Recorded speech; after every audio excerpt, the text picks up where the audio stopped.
নির্বাচনের আগে ভোট আর জোট নিয়ে তোড়জোড় এদেশে নতুন কিছু নয়। তারই ধারাবাহিকতায় জাতীয় পার্টির একাংশ ও জাতীয় পার্টি জেপির নেতৃত্বে ১৮ দল নিয়ে আত্মপ্রকাশ করল নতুন রাজনৈতিক জোট জাতীয় গণতান্ত্রিক ফ্রন্ট এনডিএফ। আমাদের পক্ষ থেকে শ্রদ্ধার সঙ্গে স্মরণ করছি। রাজধানীর গুলশানে সোমবার সকালে একটি কমিউনিটি সেন্টারে এই জোটের আত্মপ্রকাশ অনুষ্ঠানে যোগ দেন জাতীয় পার্টির নেতারা। ২০টি দলের তালিকা সাংবাদিকদের দেয়া হলেও ১৮টি দল এই জোটে থাকার ঘোষণা দেন জোটের সভাপতি। তবে জাতীয় পার্টির জিএম কাদের এই অনুষ্ঠানে উপস্থিত ছিলেন না। ওরকম কোনো কেস নাই। জোটকে নির্বাচনী নয় রাজনৈতিক জোট উল্লেখ করে জাতীয় পার্টির নেতা ও জোটের সভাপতি আনিসুল ইসলাম মাহমুদ দাবি করেন সকল মামলা তুলে নিয়ে লেভেল প্লেয়িং ফিল্ড নিশ্চিত করার। ফেব্রুয়ারিতে অনুষ্ঠিত বৈষম্যহীন, নিরপেক্ষ, অন্তর্ভুক্তমূলক, স্বচ্ছ, গ্রহণযোগ্য এবং অংশগ্রহণমূলক নির্বাচনের জন্য লেভেল প্লেয়িং ফিল্ড নিশ্চিত করা।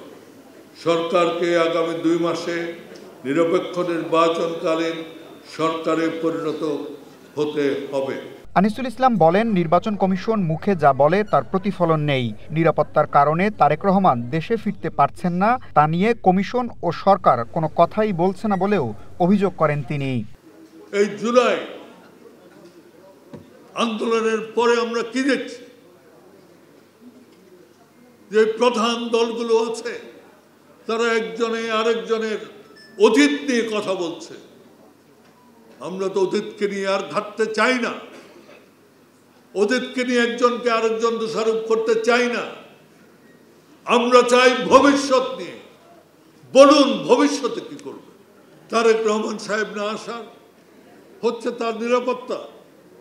যদিও সরকার বারবার বলছে নিরাপত্তার কোনো ইয়ে নেই, কিন্তু তিনি তো ভরসা পাচ্ছেন না। উনি যদি ভরসা না পান, আমি আনিসুল ইসলাম মাহমুদকে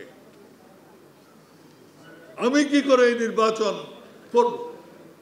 আমার নিরাপত্তার বন্দোবস্ত কে করবে? ভোটারদের নিরাপত্তার বন্দোবস্ত কে করবে?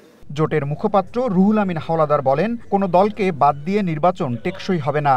স্বাধীনতা, মুক্তিযুদ্ধ ও সেনাবাহিনীর বিরুদ্ধে কথা বলে হৃদয়ে রক্তক্ষরণ করা হচ্ছে বলেও মন্তব্য করেন তিনি। যখন আমরা দেখি দেশের স্বাধীনতার বিরুদ্ধে কথা বলছেন, মুক্তিযুদ্ধের বিরুদ্ধে কথা বলছেন এবং ৭১-এর চেতনার বিরুদ্ধে কথা বলছেন, তখন আমাদের হৃদয়ে রক্তক্ষরণ হয়। একই সাথে আজকের এই শুভ সূচনায় আমাদের ফ্রন্টের বলতে চাই যে সেনাবাহিনী ৭১ সনে মুক্তিযুদ্ধের নেতৃত্ব দিয়েছিল। আমরা সবাই সেদিন মুক্তিযুদ্ধে ঝাঁপিয়ে পড়েছিলাম, কিন্তু নেতৃত্বে সেনাবাহিনী ছিল, সশস্ত্র বাহিনী ছিল। আর এই সশস্ত্র বাহিনী ছোটক করে, কটাক্ষ করে এবং তাদেরকে নানাভাবে হাউপিত্যপূর্ণ করাটা যারা মুক্তিযুদ্ধ করেছে, আমাদের হৃদয়ে রক্তক্ষরণ হয়। ফ্রন্টের প্রধান উপদেষ্টা ও জাতীয় পার্টি জেপির চেয়ারম্যান আনোয়ার হোসেন মঞ্জু বলেন, ৫৪ বছর দেশ পরিচালনাকারী সবাই চোর ছিল, এমন কথা অনেকেই বলছেন। সবাই চোর হয়ে থাকলে দেশ এগিয়ে গেল কিভাবে, এই প্রশ্ন করেন তিনি। এই জোট অতীতের মতোই ব্যর্থ হবে বলেও আত্মপ্রকাশের অনুষ্ঠানেই মন্তব্য করেন আনোয়ার হোসেন মঞ্জু। পাকিস্তানের বিরুদ্ধে আন্দোলন করে, সংগ্রাম করে আমরা ভুল করেছিলাম, এটা মনে করার কোনো কারণ নাই।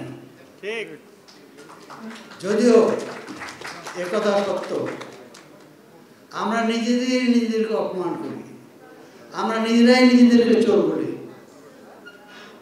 ৫৪ বছরে যত সরকার এসেছে সব চোর, তাহলে এই কাজগুলো করলো কারা? এই চোরগুলাই করেছে, সেটা স্বীকার করেন। এই যে নতুন যে প্রচেষ্টাটা আপনারা যারা গ্রহণ করে উদ্যোগ নিয়েছেন, আমি তাদেরকে ধন্যবাদ জানাই। আমি জানি তারা ব্যর্থ হবে, এতে কোনো সন্দেহ নাই। মানে কেন? অতীতে যা হয়েছে লজিক, তাই না? সরকার বাকস্বাধীনতার কথা বললেও সমালোচনা নিতে পারে না বলেও মন্তব্য করেন তিনি।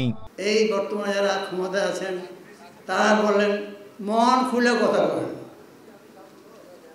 আমি মন খুলে কথা বলি নাই, একটু কথা বলছিলাম, বাদ আমার বিদেশ যাওয়া বন্ধ। কিসের মধ্যে বললাম, ভাই আপনি তো বলছেন মন খুলে কথা বলেন।